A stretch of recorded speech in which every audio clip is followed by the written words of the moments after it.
Wonderful people, good morning. This morning we are going to be sharing on this question.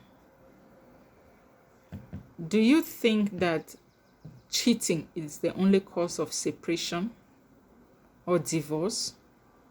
Do you think that it's only cheating that can cause separation or divorce? That's the question we are going to be sharing on this morning. Why am I bringing up this discussion? Because many people are getting more religious than spiritual. We have a lot of religious-minded people who are empty spiritually, who don't understand certain life's tenets. They don't understand what life plays on individuals. My dear, being in a relationship, especially in a marriage, that is toxic, with respect to emotional, mental, and psychological trauma, is worse than having a cheating partner. What did I say? Being in a relationship or marriage with a partner that is toxic, that downplays your emotions, that traumatizes you psychologically, emotionally, and physically, is worse than a cheating partner. So having a cheating partner should not be the only reason for a divorce. Because most often when you go to talk about, talking about a divorce or talking about separation, maybe in a relationship, people ask, is he cheating? Is he cheating? They don't know that there are worse cases than cheating.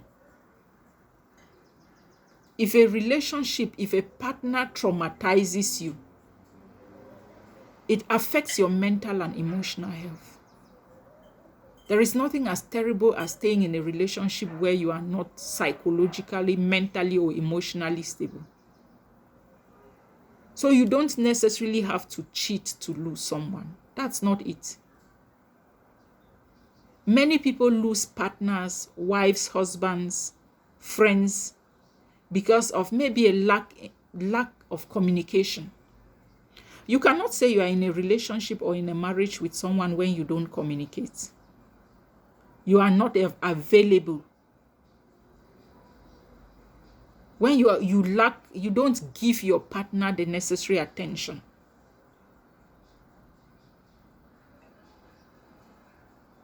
You only show up when it's about you.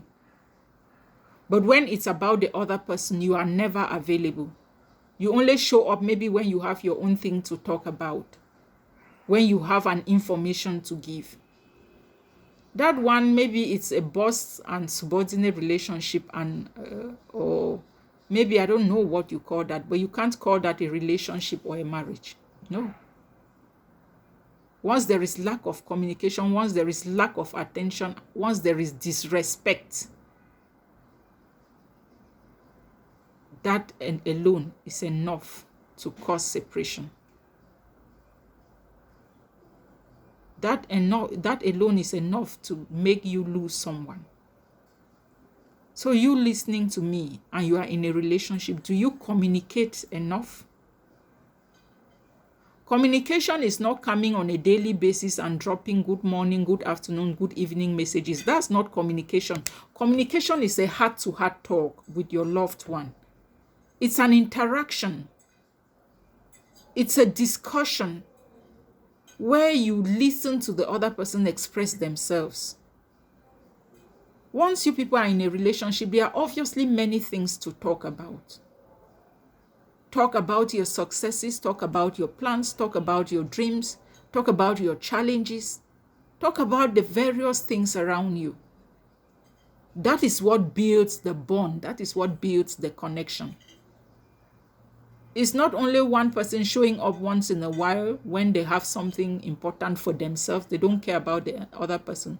It shows that you are not attentive to the other person's need. It's all about you. And if you don't communicate with your partner, it obviously means you're communicating with someone else. So whoever you're communicating with, it means you have prioritized that person more than your partner. And so if you losing your partner in such a situation, you will not say that the partner did not care. No, you did not care enough because you thought that to lose someone, it only has to do with cheating. If you are not available to someone emotionally, mentally, psychologically, physically, and even spiritually, you may lose that person because nobody ties the other down. If you are not communicating with someone, it means, or with your partner, it means you are in communication with someone. So better stay with that person instead of blocking space for the other one. I hope I made some sense. Good morning.